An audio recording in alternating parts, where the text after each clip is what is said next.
Welcome to the Paranormal Stakeout Radio TV show with Larry Lawson. As a former career law enforcement officer and law enforcement educator, Larry focuses on the use of tried and true law enforcement investigative techniques in conducting paranormal investigations. Despite his experience and training, Larry also keeps an open mind to discussions on topics that deal with evidence that are not quite as physical in nature. Paranormal Stakeout guests are professionals in the field of the paranormal and parapsychology, conducting the investigations and research needed to further the cause of paranormal study. Larry advocates an agenda of standardization of structure and training in the field of paranormal investigation and research for the purpose of one day being able to produce the evidence needed to convince a jury of the existence of the paranormal. Whether it is ghosts, UFOs, unsolved mysteries, hauntings or cryptids, no topic is beyond the investigative reach of Larry Lawson and the Paranormal Stakeout Radio TV show team. Now, here is the host of the Paranormal Stakeout Radio TV show, Larry Lawson.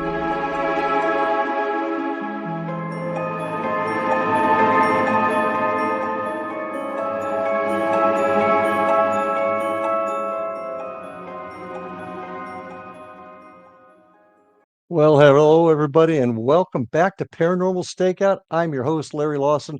Welcome you back after, it's been a while, but this is the beginning of season 3, and I'm very excited to be back with everybody here. I hope all's well. It's the Halloween season. What a great time to come back. And got a great guest tonight, and I think you'll enjoy it. But he's going to be one of a string of guests that you're going to see over the number of episodes that we do. Folks that are going to really tantalize your interest in the paranormal, maybe get you interested in doing some research and joining us on some investigations. So with that, I'd like to introduce my guest. His name is John PRINK. John is from New York City. He was a cop over 29-year career. He was a police officer, a deputy sheriff, a deputy coroner. We'll talk about that a little bit. Detective and criminal investigator, both coasts, from New York City all the way over to San Francisco area, California. But prior to being a law enforcement officer, he spent time serving our country in the United States Coast Guard. So we thank him for his service. He retired in 2015 from the law enforcement field, moved down here to Florida about 2016, and actually got himself interested in the paranormal by connecting with a group and doing a paranormal investigation. And some of those we're going to hear about today. John's also spent some time doing some acting, some modeling, and some other radio work. So with that, I'd like to introduce my guest, John PRINK. John, welcome to the show. Thank you. Thanks for having me. Appreciate it. Yeah. So you're my first guest for season 3, and I'm very excited about it because you have some really, really interesting stories. So I'd like to introduce my audience to you. Tell them, who is John PRINK? Where do you hail from? How'd you get interested in this field? Oh, wow. Well, I'm a New York City native, born and raised. I think the first time I was actually involved in something that was sort of paranormal, I was about 5 or 6 years old. I lived in these apartments that were old UN housing out of Lake Success, New York. It was in the Queens, borough of Queens. Mm-hmm. And I remember as a kid, I talk about this, I'm writing a book right now, and I talk about this in my book, how I always sensed that there was something going on in my apartment. I don't know what it was. And, when you're a little kid, you don't necessarily have info. Nobody tells you what a ghost is. Nobody says, this is what it is, and this is what you're going to say. You have no idea. And I remember being in my bedroom at night, and there was always an apparition that came into my bedroom. I didn't know if it was my mom or my dad. It could have been, but it didn't appear like it was. It appeared something different than that. I mean, I knew what my mom and dad looked like, obviously, but I wasn't sure exactly what it was, and I didn't know why it was there. And then you fast forward, several years, and the first experience with death, I would say, that I had was my grandmother passed away at the age of 54 from cancer, right? I'm 9 years old at this point, and didn't quite understand that grandma wasn't coming back. They say she passed away. Where did she pass away to? It was a question I always had. I had no idea what that meant, passing away. I just knew that she wasn't with us anymore. I understood died.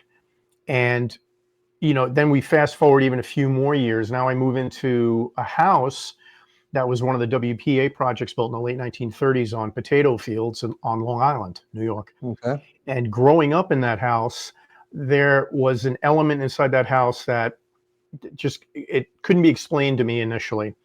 And I understood through some research throughout the years that someone had committed suicide in the house, in the attic, had hung themselves.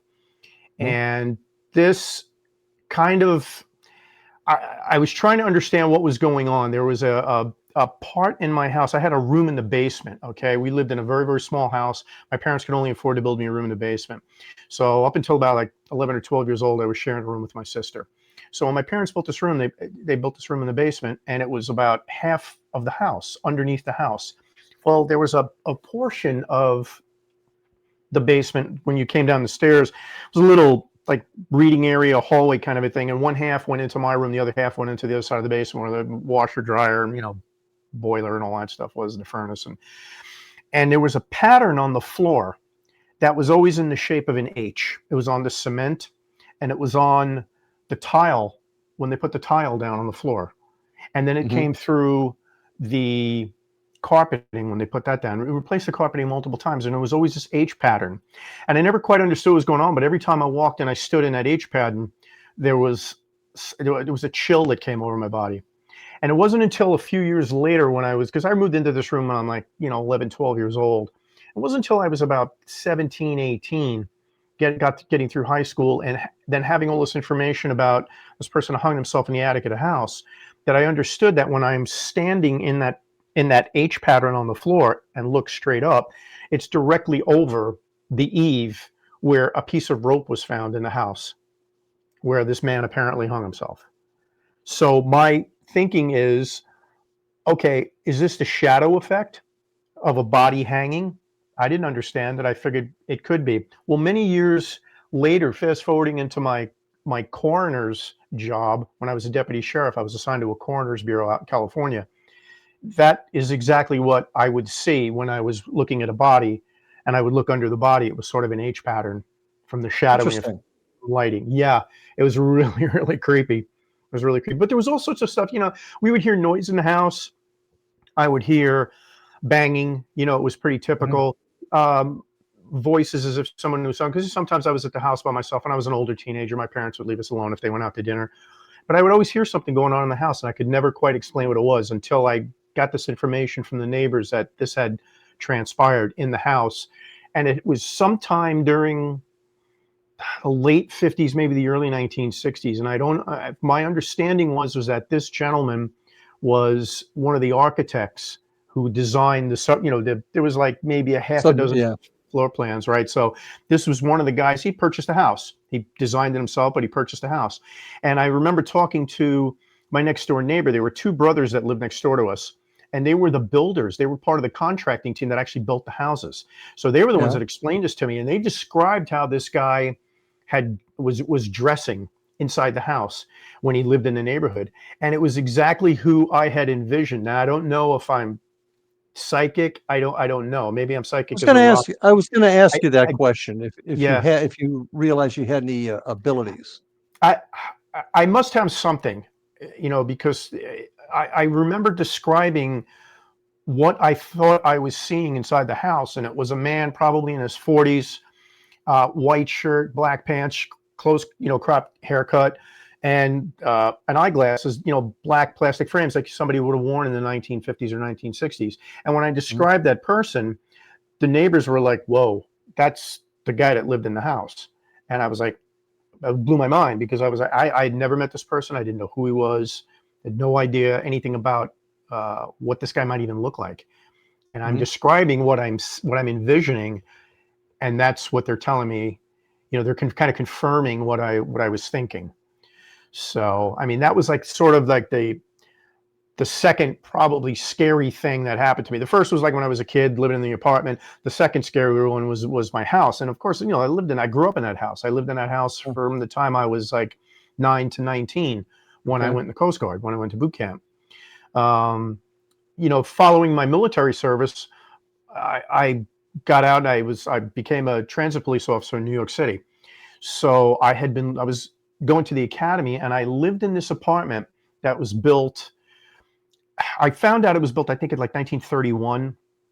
Mhm. And I talk about this in my book extensively, but just to give you the brief synopsis of it, there was, I believe that there was a child running around in the house. It was a two-story walk-up building with two apartments on each floor.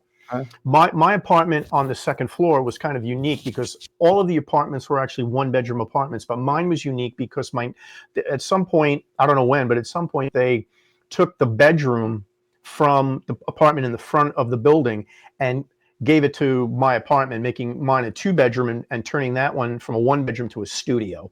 Mhm. And yeah, so we had this extra bedroom, and I used to use this bedroom for. I had a buddy of mine living in this bedroom for a little while till he moved out, and then I used the bedroom as a workout room. I had my weights in there, and just kind of my desk was in there with storage. It wasn't really anything special, but I would always hear when I was in there working out, I would always hear noise coming from the hallway, and then the door was like to go out of the apartment was right there, like within like 10 feet. I'd open the door and it sounded like somebody was running up and down the stairs. This is you figure a typical New York City building where you had the buzzer that you pushed on the door and we would buzz you in. Sure. Right. So I would hear the bell ringing occasionally, or I would hear the door just opening and closing and slamming. And then Well, I would hear running in the hallway up and down the stairs, and there's nobody there. Nobody there at did you all.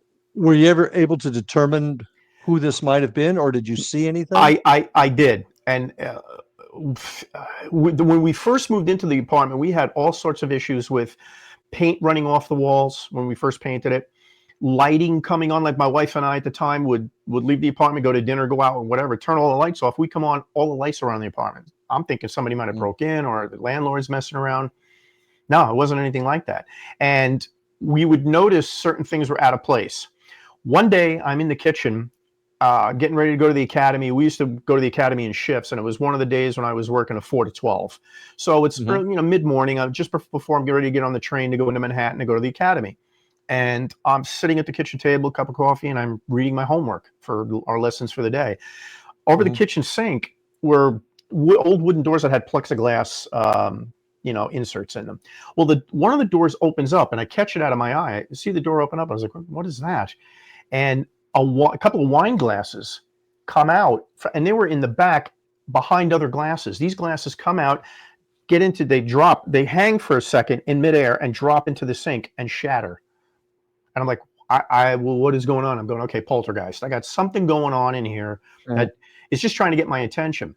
Well, with all this activity going on, I'm thinking, okay, this has got to be like a child or something with the running up and down the Yeah. hallway. And, you know, And I good. gotta put you on hold here because we gotta take our first break for a second. But when we Okay. come back, one of the things that I'd like to chat with you about is how often did this occur from the time you were a young child and now you're into the police academy? Did this happen continually during your life during this period? Only in the places where only in these Uh, three locations where I lived. Yeah, there wasn't like an okay. everyday thing. There were periods of time where years had gone by where I didn't Um, experience anything. But when I did experience okay. something, it was dramatic.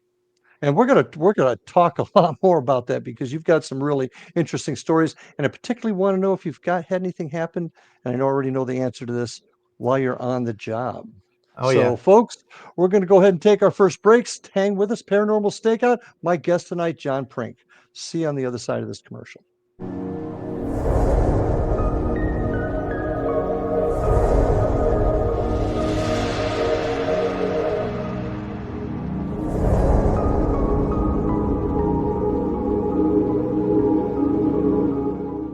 And we are back with my guest tonight, John Prink. Interesting stuff.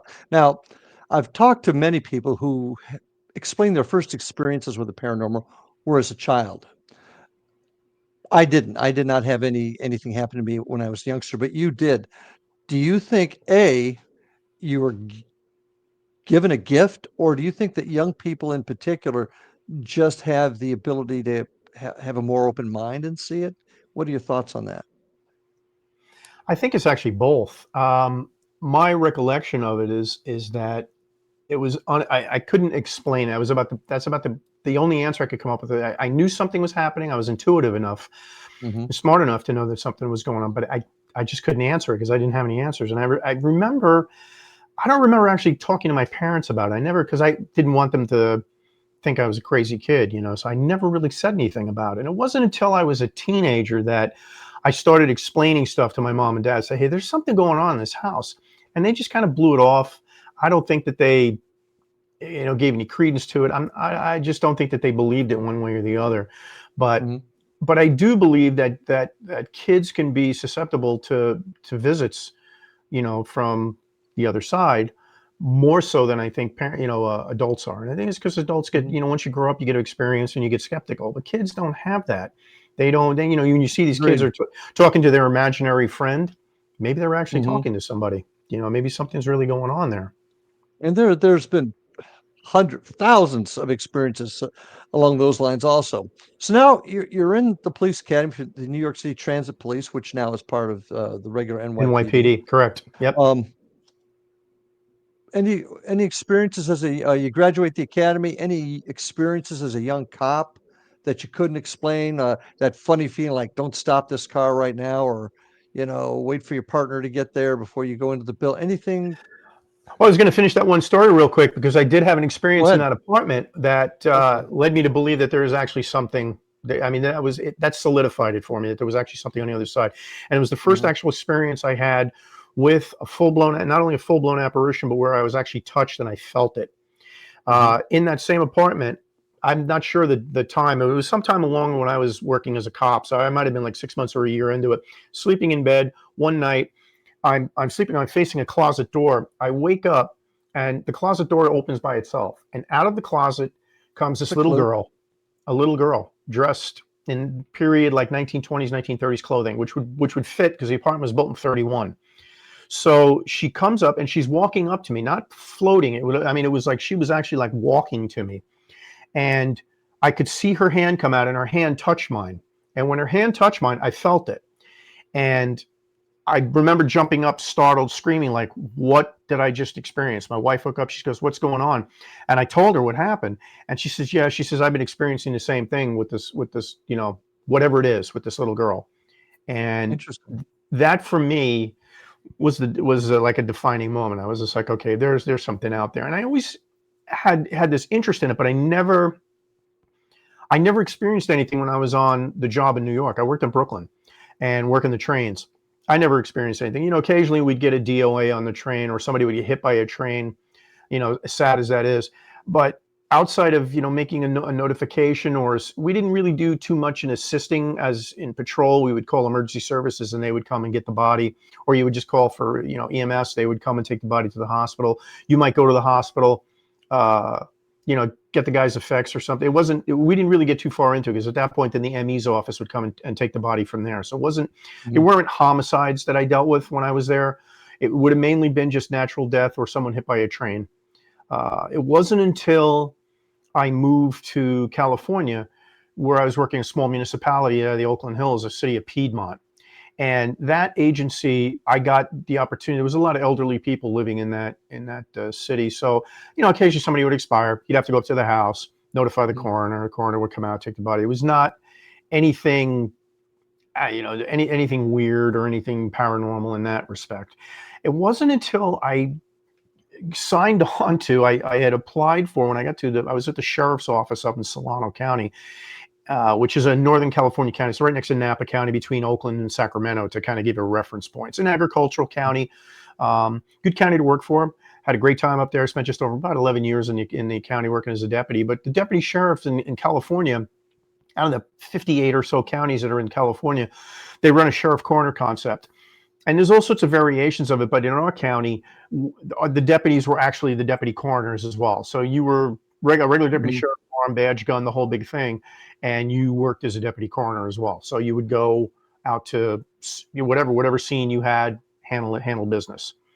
And one night I had a call of a car accident, and I get out and California Highway Patrol, famous Chippies, the Chips, CHP, they're out there. Guy it's a DOA. He's deader than a doornail from this crash. Put the toe tag on. I put the guy in a body bag. I get him back to the morgue. I have his personal effects now. So what I'm getting ready to do is just run down to the property room, drop these personal effects off, and then I was going to go back and I was going to take fingerprints and photograph the body for the pathologist the next morning in case he came in and wanted to do an autopsy. Right. So we had a removal team that we hired. These two guys, we contracted with a company. So they came, they picked the body up, they brought him into the morgue and ran him into the cooler. It was a big room. It wasn't typical like, most people think where the drawers that slide out of a wall. We didn't have that. We actually had just an actual room that had shelves, like racks, and we had basically like a forklift that we would pick the bodies up and stack them. Well, this guy, the removal team had just brought him in and put him on the gurney, and he was in the cooler. I walked down the hallway, did the property thing, and then I started hearing noises. Now you got to remember, I'm the only coroner, the only deputy coroner in the entire county. There's like 100,000 people or so living in this county. I'm the only guy on the job, one coroner. Yeah, right. So it's the middle of the night. There's nobody in the coroner's office except me. It's 3-4 o'clock in the morning. I thought that maybe the noises I was hearing, and it was possible that the back wall, one wall of the coroner's office also backed up to the kitchen of the jail, which was basically behind us, and the actual county jail. So it could have been inmates yelling. I'm thinking, but it's like 4 o'clock in the morning. It'd probably be too early for these guys to be up preparing breakfast. I don't know. But I'm hearing noises. I figured, well, it's just the inmates, doing what they do, being inmates. Well, I'm still hearing this noise.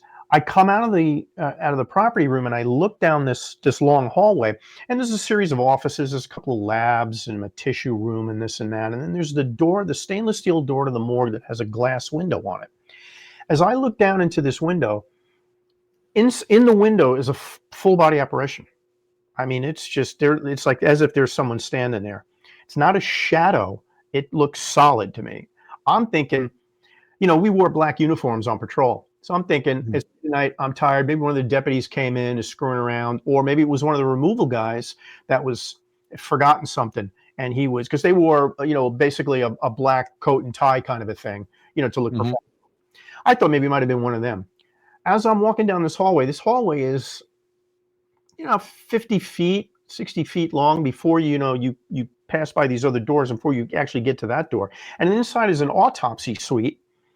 There's a x-ray room on one side, and you got to go through the entire autopsy suite before you get to another stainless steel door with a window on it.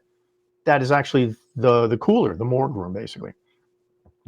I see this thing, and I'm walking down the hallway towards it. I'm like, oh, I want to see this, because I'm thinking, here I got my first full-blown apparition. I'm psyched, I start walking down there, and it suddenly dissipates. It just disappears. And I was like, no way. I open that door. I walk into the morgue, and I look through the morgue, and I see the same thing in the morgue door. Okay? And I'm like, all right, there's something here. There's something going on here. I walk to that door. I pop that door open, and it suddenly disappears. That door slams behind me. And it's not a problem because we can get out, obviously. But that door, it was just kind of weird how it slammed behind me. And there was a sense inside that room that there was somebody either standing behind me or right next to me. And it was just a really weird, creepy feeling. The hair on my neck was standing up when I had hair. And I was feeling, all right, I'm experiencing something. This is going on. Okay, let's take this as far as we can take this. But I wanted confirmation. I reopened that body bag to make sure, because maybe the guy was declared dead at the scene, but maybe he's not really dead. I don't know. I unzipped that bag, and that guy is dead. He's definitely dead. Okay. I zipped the bag back up, and I'm going to go out of the cooler, and I still feel this presence behind me. I walked back down that hallway to go back into the property room to make sure that I got, make sure I put everything where it was supposed to be locked up, this guy's personal effects. And the only thing I could come up with was, maybe this guy didn't realize that he was dead. Maybe he was like, hey, what are you doing with my stuff? Why am I here? What's going on? So here I am talking to nobody. I'm trying to explain it away, saying, hey, dude, yeah, you're really dead. You were killed in a car crash, and I'm just putting your personal effects away, so that I'm actually explaining this to somebody I think is there, but there's nobody there. And in the rest of the morning, it was like, 5 o'clock in the morning at this point. I'm still typing up my report. I'm ready to go grab some breakfast. And I had to work the next day, too. I was working a 7 to 5 shift, 7 a.m. to 5 p.m. shift. So I had to be up all day. And I just kept thinking about it and thinking about it. And every once in a while, I would go back into the cooler and unzip that bag and double check. I must have did it a few times. And I'm Uh-huh. like, no, this guy is definitely dead. I'm like, but it was a creepy experience. So much so that I had explained it to an organization I was working with. I was working with a paranormal group called Blood Moon Paranormal. They were out of Orlando. And Connie, the lady that runs it, I explained this to her. I was telling her all about it. Lo and behold, she sends me a email and says, "Hey, I pitched your story to a Canadian television station, and they're interested in it. They want to, do something. They want to film it." I'm like, "Hey, that's cool." So I wrote an episode, and I explained exactly from start to finish what happened, Mhm. and I sent it over to them. They bought the idea, and I was on an episode in 2018, filmed in Miami, of Paranormal Emergency. It was kind of fun too, because the guy that they had that was up in Canada that played me in the story was actually this bald guy with a goatee and glasses and whatnot. Had the same kind of coroner coat that I had. I don't know how they found this guy that looked like me, but they Did did. he have hair? Did he have hair? No, he had no hair. I had no hair at the time either. I was, I've been bald like this for 20 years, at least 25 years. I started shaving my head when I was losing it. I'm Italian, so it's like on my mother's side, and that's what happens with the hair. It goes, and I was like, "Nah, I'm done." It's like, you get that too where it starts to recede back, and you're like, "Yeah, I'm done with this." It's like I've had enough of it. But So, getting back to the coroner's office, did you share this story with anybody else you worked with? And had anybody else said, "Yeah, I had something happen to me"? Anything like that at all? I didn't. I didn't at all. No, I kept that one to myself. I really did. I don't imagine that there were, you know, maybe there were people in the coroner's office that were having other experiences like that. I mean, it's entirely possible, but nobody, nobody ever shared anything. Yeah, in my book, I go into multiple cases that I worked that stuck with me. It was Mhm, a small county, but we still had somewhere between 12 and 1,300 deaths a year. And the homicide rate varied, depending on mhm, the city. But high suicide rate, high SIDS death rate. I started mhm. questioning myself too with that, because at one point during my career in the coroner's office, I started having a lot of SIDS deaths, and not being able to explain what was going on. I actually put myself through a child abuse, and it was a combined child abuse sexual assault investigation Mhm, class down in Riverside, California, and I went to that for that was like a week long class, just so I could get some more knowledge on mhm. what happens with kids. But I talk about a lot of that in my book, about Okay. a lot of cases like And that. and we'll hear more about your book. Right now, we're getting ready to hit our next break. I want to talk a little bit about the teams that you were involved in, some of the differences, and some of your thoughts about what this entire phenomenon really is. So, Okay. folks, stay with us. We're about to take this next break, so stay with us, and we'll see you in just a few minutes with my guest today, John Prink. Be right back. All right.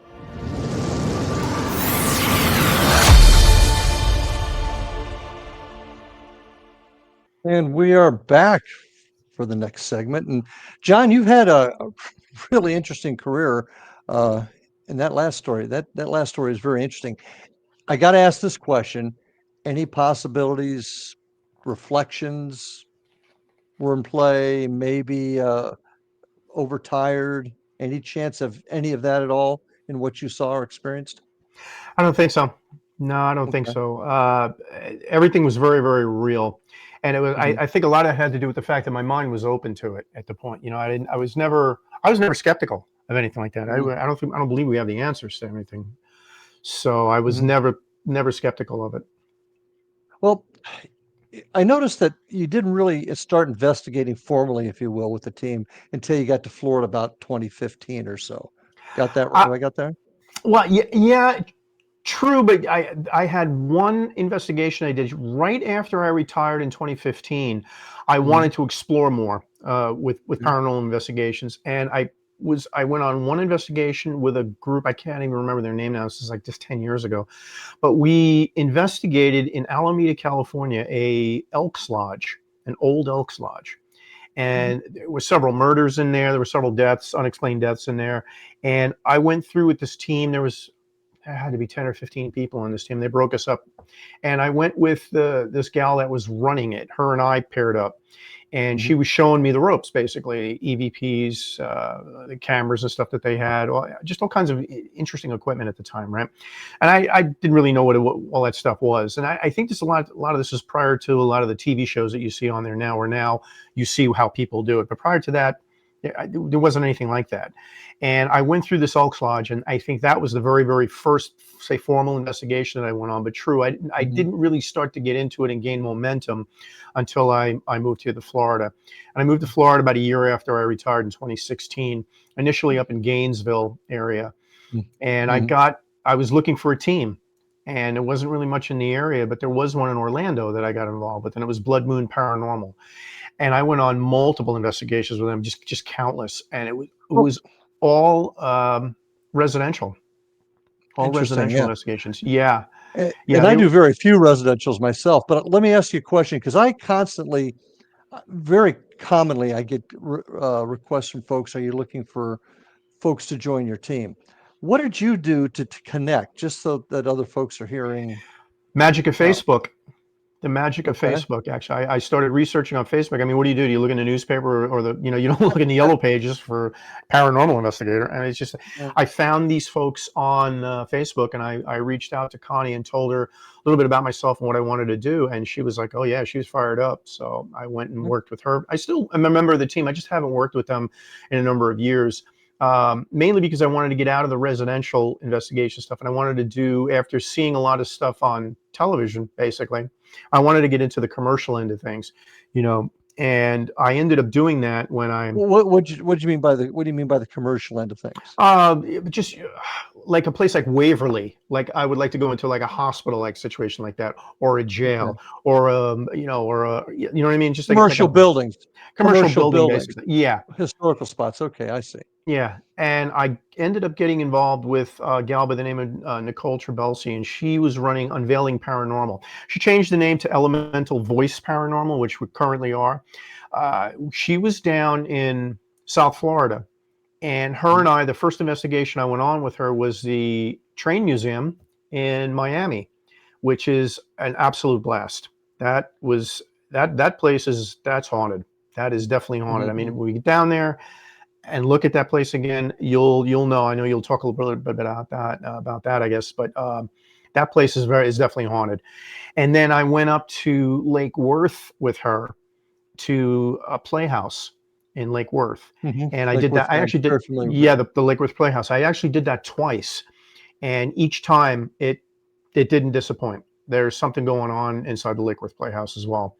So then she had moved to South Carolina, and she's handling part of it up there with a team up there, and I'm down here in Florida I was trying to do my own thing, but it's not coming off like I thought it would. I'm just not able to put it together. So I started branching out. I said, well, maybe I'll look into an established team, which is what led me to contact you and see if I could, at least be a guest investigator, if nothing else, to get out there. And I wanted to check out some more locations around Florida, whatever you need me for. Well, so let's talk about the teams for a second. You've been a part of two. We've actually investigated with three now. Differences and similarities between them. And their philosophies. And what I'm trying to get at is, it seems to me that everybody has a different reason for doing this, and a different procedure, if you will, on how to find the answers. What are the differences and similarities between these teams you've seen so far? Differences mainly is equipment. I'm very basic. I tend to go out with a flashlight, put my hands in my pockets, and just walk around and see what I feel, see what feels creepy. If I don't get an immediate like creep out feeling when I walk into a room, I step out and I go to another room. I stay quiet. I don't generally talk to anybody. Some of the people I was working with on some of the other teams are very boisterous. They yell, they scream, some are quiet. Some will sit in a room in a corner and just see what happens. They don't acknowledge anybody. They don't, talk to anybody. They don't do anything. I tend to, like I said, just walk around and kind of get a feel for the place first and see what I think the hot spots. And then I ask the staff or the owners of a home, basically, where is Where are the hot spots? Where do you think something's going on? Mhm. And if they tell me, I'll focus on a certain room. Uh, Otherwise, I'll bring a camera with me, just a very simple video cam, and I have caught stuff on that. And I'll just set it up and I leave it. I don't touch Okay. it. So Uh, you're not really an equipment guy. You don't like all the uh, gadgets. I do. I actually do. I think they're great because now when I'm working with Elemental Voice Paranormal, we had the one of the thing that I really liked was the ghost bell. I thought that Mhm. that was interesting because it's a What is that? it's basically like a hotel, an old fashioned hotel bell, just a little round Mhm. chrome bell with a button on top, Mhm. and anytime someone gets near it and they ding it, right, somebody must be there because it's a mechanical thing. It's not electronic, not an electronic gizmo in that respect. It's more of a mechanical thing. Something has to actually touch it to make the sound. So Interesting. Okay. yeah, so I like that. But I'm not opposed to equipment at all. I mean, I welcome anything, yeah, Okay. because I don't know. Well, I don't know if it's go good. back to the spell for a second. So, you've got some piece of equipment, REM pod, that will go off if something breaks REM pod, yep. the ball of energy that it puts out. Uh, K2 meters, millimeters, all react to something in the air. But you're telling me the bell, which I've seen, but I have not used, it physically somebody has to hit it, is what you're telling me. So I would, yeah. Somebody, Okay. I had one at the first time I ever used one was in Miami at the train museum, and we're Okay. sitting in the presidential car, last used by Reagan, as I recall. And we're sitting in the dining room section of this train car, asking questions. Who's here? This, that. I'm John. Can you come and talk to me? And we were asking questions, just random questions. I can't even remember what they were at this point, but just random questions. One for yes, two for no, and we were getting responses to the bell, similar to like what you would get if you're trying to record with an EVP, on a Mhm. recorder. How you would get a Mhm. response. That's the responses that I was getting, and I was like, I like this thing. This thing is actually kind of cool, and we just used it, and it worked out great. Even used it Okay. in the Lake Worth Playhouse. We Okay. had amazing responses with it. Yeah. So what's your two-part question here? First of all, what's your goal? What are you looking for when you investigate? What is your purpose for investigating? Maybe is a better way to say it. I like the feel of it. I like being able to contact who's ever on the other side if they can. If they have questions, maybe we can give them answers. I like Mhm. to be able to prove one way or the other that there's something there. A lot of folks that think that they have something in their house or that there's something in a building. Uh, Mhm. I want to be able to help them out and try to find answers for them. Kind Okay. of can confirm their suspicions, what So they in think. I was so going in to say just finding the yeah, yeah, the go answers, go ahead. Yeah, so in finding the answers, you've got to collect. What do we do as cops? evidence. We collect evidence. Do you collect the evidence? Do you do anything with the evidence? Do you compare the evidence, or what do you do with the evidence you find at an investigation? It usually, if when I was giving it to Nicole or over to Connie, usually they would post it up on Facebook and Mhm. or YouTube. They would Mhm. post whatever photos, Mhm. video, EVPs. Those three things I think were the main thing that we would put up there for the public to check out and say, hey, Sure. there's something there. So yeah. But do you ever use evidence from one investigation and compare it with another investigation at all to maybe try and find some similarities or anything like that? Absolutely. Okay. Absolutely. Typically, yeah. Typically, yeah. I mean, I'm starting to see uh, similarities in every investigation that I go on. Not only the shadow figure, a full blown apparition, a mist, Mhm. um, the orbs that we see floating around. Especially the voice phenomenon. I find the most fascinating. Actually, being able to talk to somebody and getting an intelligent answer when you ask a question. Be it Yeah, I agree. whether it's angry or not. Yeah. I So find that the most fascinating. what is this, John? What is it that we're looking for? What do you think it is? What's your philosophy about Uh, what I, it I what it I is? I think when we leave the physical world, we probably step into it's another plane, And we a fourth dimension, a fifth dimension. I don't. And we even talked about this too. The idea of frequency. I remember you and I having a Yeah. conversation about that. Are we radio receivers?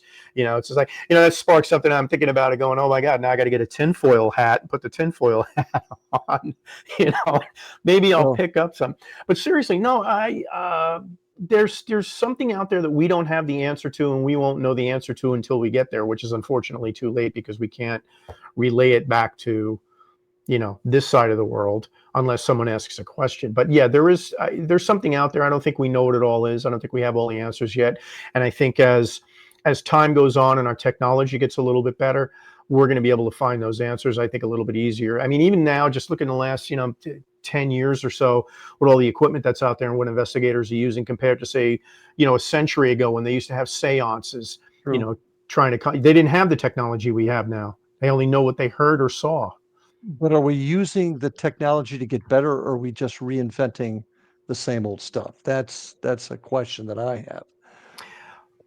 I don't think so. I think it's for confirmation more than anything. 100%. Mhm. I mean, if you're hearing something but you can't hear it with your naked ear, but a piece of equipment that you have can, Agreed. and it validates what you've got going on, and when it validates what you're trying to do, it's not we're not making this up as we're going along. And I agree. Yeah. I guess my issue is, yeah, it confirms something's going on, but we still don't know exactly what it is going on. Right. I just don't know what happens on the other side, but I do believe that there are things as portals. Mhm. 100% with mirrors, Okay. and I was Okay. I've seen Cindy Kaza twice live doing Mhm. a show in Orlando. My wife and I Mhm. went, and she was talking about scrying, like staring Okay. into a mirror and just letting your mind go, and then she's talking about her Underwater. automatic writing. Right. Yeah. And Mhm. there's something to that. Is there a possibility that a window or a mirror is a Yeah. portal? Yeah. It Yeah. could be. And I got to interrupt you because we're about ready to take our last break for the show. So hang with us. Got some more questions to ask. Folks, stay with me. My guest, John Prink. We'll see the other side of this commercial break. Thanks.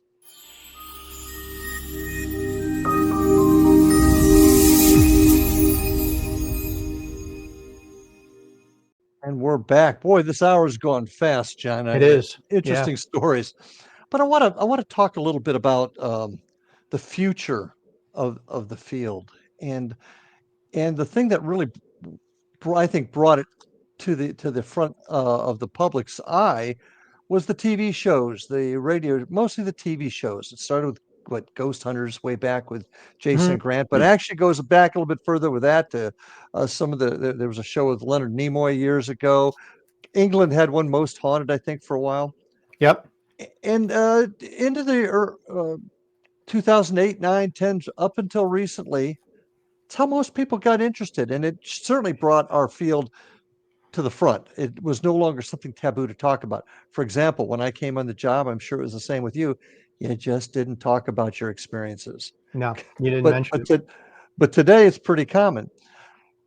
But the TV shows themselves, do you see a waning interest in them?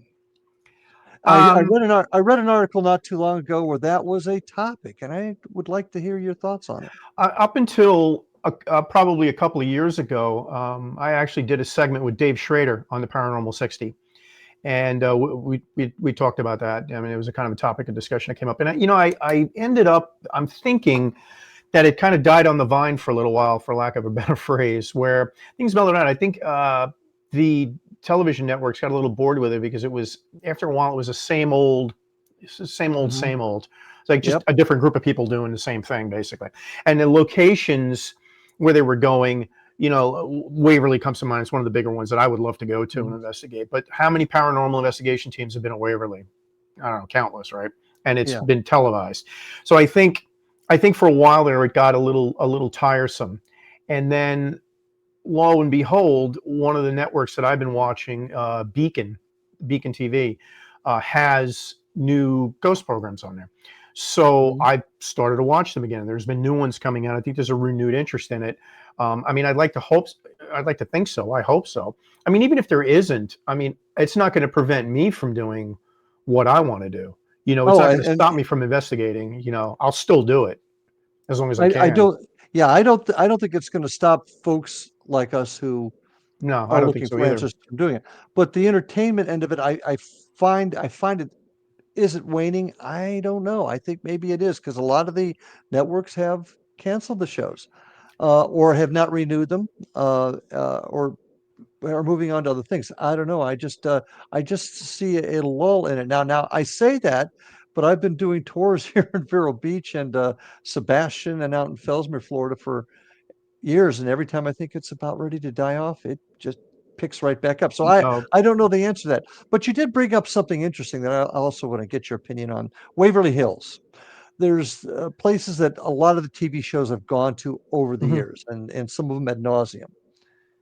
Can you fish one of those places out, for lack of a better way to say it? In other words, can you do so many investigations at Waverly Hill that suddenly you're not getting anything? No, I don't think so. I don't think it's Okay. possible. I don't think it's Okay. possible. I think there's so much activity going on. I mean, further to the point, then why do some people have the same experiences in all these places that they go to, or Oh, similar I don't experiences, I right? don't doubt that, but Some, I don't think you go can ahead. fish it out. I Okay. really don't. Yeah, I believe that the activity is there. It's there, and Okay. I think you'll always find something. Sometimes you get luckier than other times. Sometimes I've gone to some places where I don't have anything going on, right? It's kind of mellow, and then all of a sudden you have a spike in activity. I do believe that spikes in activity can be related to what's going on inside of a location. I do believe this house I'm sitting in right now has something going on in it. The house was built in 1978. My understanding is from the neighbors in the area, no one's died here. But it doesn't explain Okay. why I see an old man in pajamas in my house. It doesn't explain why I've got activity in the house uh, randomly. I'm doing a lot of work in my house. I've Mhm. taken out walls. I paint. I do all kinds of stuff in the house. Right. I've done a lot of remodeling in here, and they say whenever you're remodeling or doing something and moving things around, Right. that spikes up the energy. Also, who knows what was here prior to this house being built here? So is there Right. something left over residual from prior to 1978, prior to this house built? Was there another house here? Someone died, and this guy don't know that this house is here, and that's why you're seeing ghosts walk through walls and not through doors, because maybe there was a door where the guy was walking through a Or wall. may or maybe it's just the land. Maybe Maybe it's it's just just the the land. land. Maybe it's just the land. I mean, I'm sure 100 or 150 years ago in this area I live in now was very rural. There was no Interstate 95 running through it. There was no Mhm. Highway 524. You're familiar with these roads. You know the ones I'm talking about. There Yep. was no 520. There Mhm. was no 524, right? Right. US 1. Those roads didn't exist. They were, if anything, they were probably dirt roads back at that time, right? So who knows who was here? Anything could have happened that we don't know. And it's my personal opinion that oftentimes it has nothing to do with the building, but it's the land. And you're right. Yeah. Maybe just something is happening that they don't realize that new house was there at all. Now, what are your thoughts about? And you bring this interesting, a guy in pajamas that maybe shouldn't be there.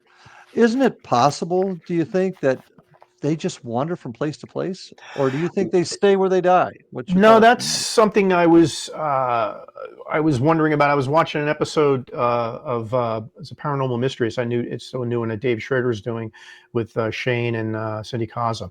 We were watching that last night, and that actually that came up where ghosts don't stick around like we do. They get, like we get in the car and we go somewhere, or we go, get out of the house and go. Mhm. Well, maybe they're doing the same thing. Is that possible? Sure. Why not? I don't I don't have any reason to believe that it's not possible. So yeah, I do believe that they can travel. And here's even more to it. I mean, what even more interesting, I mean, with the bazillion people that have died, and as long as we've been spinning around on this globe, right? Is it possible that we're bumping into people from different periods of time? I mean, when you pass, are you going to be able to bump into grandparents and aunts and uncles and cousins from 100 and Oh, some odd years ago that you never met, but you so might know? I, are you I talking about time being on one level and not what's that? a progression? Are you talking about time and being in one level and not a progression? Is that where you're going with this? It's yeah. I mean, why not? I mean, is it possible if a Yeah. person passed in the 1850s? I mean, and they're wandering around, and here we are in 2025. I mean, why? If they were wandering around in 1850 after they died, how come they're not wandering around now? Is there a, I don't know, is there an expiration date on a ghost? I don't think so. Or is it I don't think so. dimensions? I guess what I'm getting at here is are these dimensions that are just crossing over? And It's is that the answer to this whole mystery? it could be. It could be a space-time continuum. Maybe. Mhm. Maybe. I So mean, I guess we this talked a little boils bit down. about that. Yeah. Yeah, Yeah. I guess this boils down to, John, we don't know what this phenomenon is, do we? No. And I get really No. concerned with folks that say they definitively know what this is, and we really don't know the answers yet.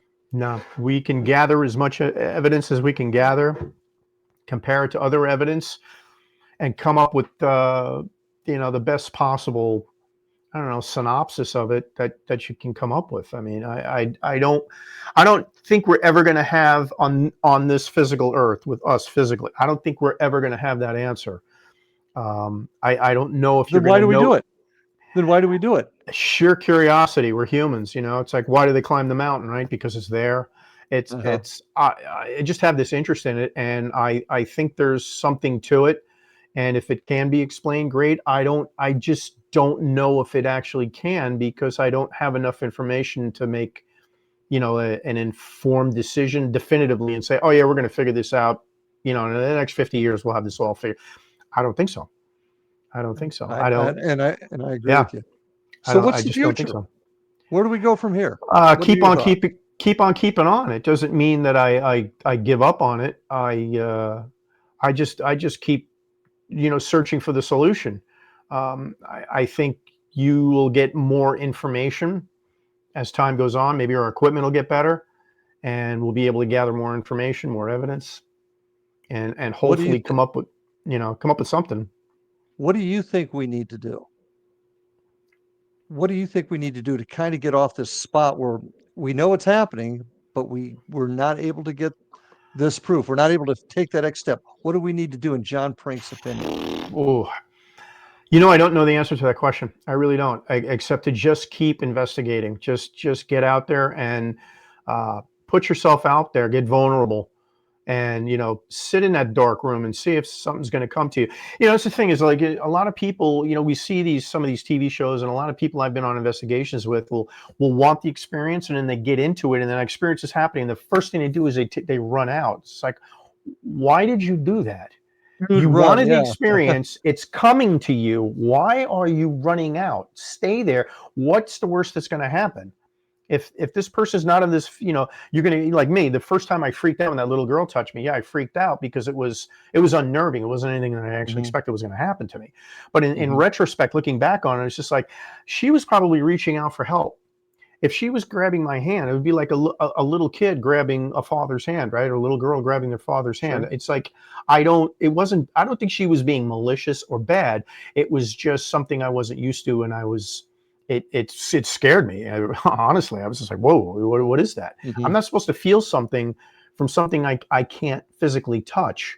It's not there. It's not tangible, but it touched me. It had enough energy that I felt it. So there was something there.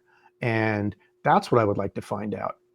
But here, that was 40 years ago, 30 years ago, 40 years ago.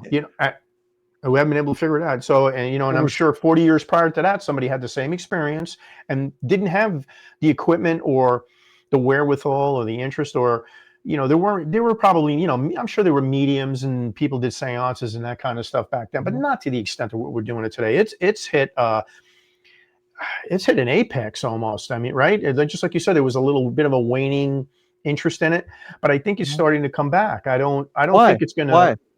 I think there were people out there who wanted more. When the shows are on, there's only a limited thing that you see. They're probably just hitting the highlights of what that was actually occurred during and that that's all TV. investigation. That's entertainment. That's not even That's it. really what we do. Right.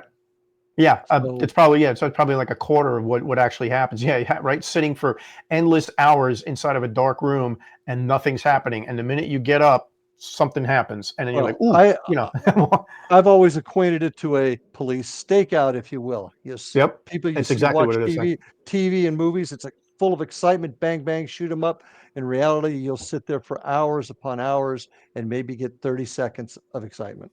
Right. And So that, but you add that 30 seconds to the myriad of other 30-second things that you have, and now you've got hours and hours and hours of, say, suspect footage, right?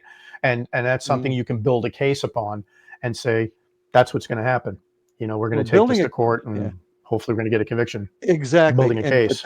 but to do that, we've got to collect our evidence. We've got to save our evidence. We Right. got to share it too. And in our lab, we've only got about a minute left to go, but would you agree that sharing with other groups and other groups collaborating instead of keeping it all to ourselves, but sharing it and examining it together, do you think that's going to be the best way to solve this, just like we would do in police work? Oh, absolutely. Absolutely. 100%. 100%. Hmm. Give up what you Yeah. have, because you don't know, because you might have gone into a building and one time you had a different experience than I had, but it doesn't mean that you won't have the same experience I had at another time. You might. You might see something. Yep. There could be similarities, but sometimes you'll have a completely different experience as somebody else. I've had, numerous investigations I've gone on where somebody's told me they Mhm. had something else happening, and I was like, no, that didn't happen to me. This happened. They were like, no, that didn't happen to me, but we collaborate Or and if put it's it all similar. together. Yeah. But unfortunately, my friend, our time has come to an end. I really appreciate you being on the show. And folks, Thank you. thank you for joining me for season 3 of Paranormal Stakeout. And we've got plenty more to come. So I hope you'll continue to join us. Thank you for being here, and we'll see you on the other side. Have a good night, folks.